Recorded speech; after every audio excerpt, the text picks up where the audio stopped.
BJP से बाहर किए जाने के बाद छलके हड़क सिंह रावत के आंसू, बोले अब कांग्रेस से बात करूंगा। उत्तराखंड में बीजेपी चुनाव होने जा रहे हैं, अचानक सियासी भूचाल आ गया जब सत्तारूढ़ बीजेपी ने हड़क सिंह रावत को पार्टी से बाहर कर दिया। हड़क सिंह रावत को पुष्कर सिंह धामी ने मंत्री पद से भी बाहर का रास्ता दिखा दिया। रविवार देर रात को सीएम पुष्कर सिंह धामी दिल्ली पहुंचे थे। यहां उन्होंने पार्टी के वरिष्ठ नेताओं से मुलाकात की। हड़क सिंह रावत को पार्टी से बाहर का रास्ता दिखाए जाने पर उत्तराखंड के सीएम पुष्कर सिंह धामी ने कहा, हमेशा हड़क सिंह को साथ लेकर चलने की कोशिश की। एक परिवार से एक ही सदस्य को टिकट मिलेगा। उत्तराखंड बीजेपी में कोई टूट नहीं है, बीजेपी राष्ट्रवाद पर चलने वाली पार्टी है। वहीं दूसरी तरफ हड़क सिंह रावत के कैमरे के सामने आंसू छलक उठे।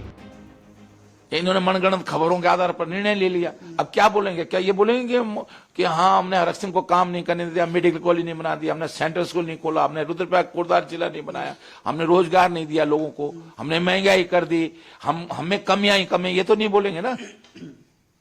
अरे जिनके घर शीशे होते हैं उनको पत्थर नहीं मारना चाहिए। मैं इन सबको समझता हूँ ना, सबको समझता हूँ मैं, ऊपर से लेकर नीचे सबको जानता हूँ मैं। सर इस विधानसभा ऐसा ना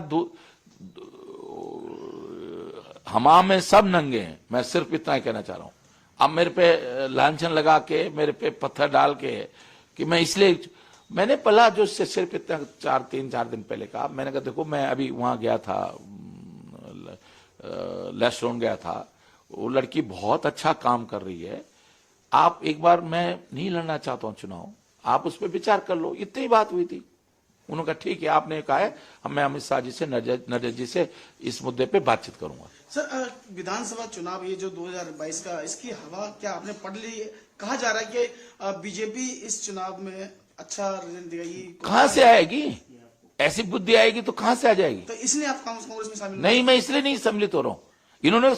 इन्होंने निकाल दिया तो क्या करूंगा मैं? घर तो बैठने वाला व्यक्ति नहीं हूं मैं, तो कफन बांध के राजनीति करता हूं। तो अब आपका भविष्य क्या होगा सर? क्या है मुझे कोई भविष्य नहीं चाहिए, मुझे उत्तराखंड का भविष्य चाहिए। क्या मुझे कोई अपना भविष्य, उत्तराखंड का भविष्य, कांग्रेस की सरकार आ रही है, पूर्ण बहुमत से आ रही है,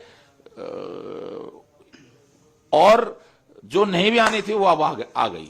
सर किस राजनीतिक पार्टी में आप जा रहे हैं? मैं देखिए कोई दूसरा नहीं, मैं देखिए कांग्रेस के साथ बातचीत होगी, अब करूंगा मैं बातचीत, तो कांग्रेस में जाऊंगा, नहीं तो मैं किसी और राजनीतिक दल में नहीं जाऊंगा। बिना सम्मिलित हुए कांग्रेस के लिए काम करूंगा, कोई शर्त नहीं, कोई कुछ नहीं।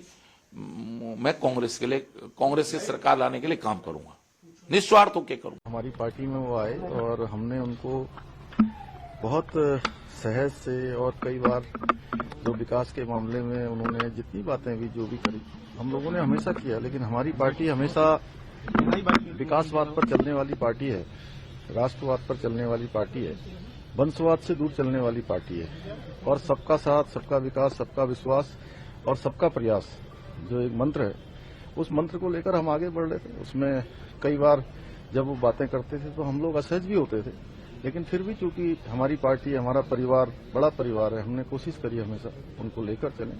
लेकिन यहाँ पर चूंकि स्थितियां ऐसी हो गई कि वो अपने समेत अपने परिवार के लिए और अन्य लोगों के लिए पार्टी पर दबाव कर रहे थे, तो इसलिए पार्टी ने निर्णय लिया। सर हड़क के जाने से क्या उत्तराखंड में कुछ लग रहा है कि पार्टी में कुछ और फूट पड़ेगी, कुछ लोग और भी जाएंगे? नहीं, कहीं कोई ऐसी फूट नहीं। सर उत्तराखंड की जनता के लिए क्या कहेंगे? एक बड़ा मैसेज फिलहाल बीजेपी ने दिया है कि परिवारवाद को लेकर आगे नहीं बढ़ रहे। हाँ, निश्चित रूप से हमने तय किया है कि एक परिवार से एक व्यक्ति को ही टिकट दिया जाएगा, और किसी के परिवार में हम 2 टिकट 3 टिकट नहीं देंगे, क्योंकि हमारी पार्टी हमेशा इसके खिलाफ है।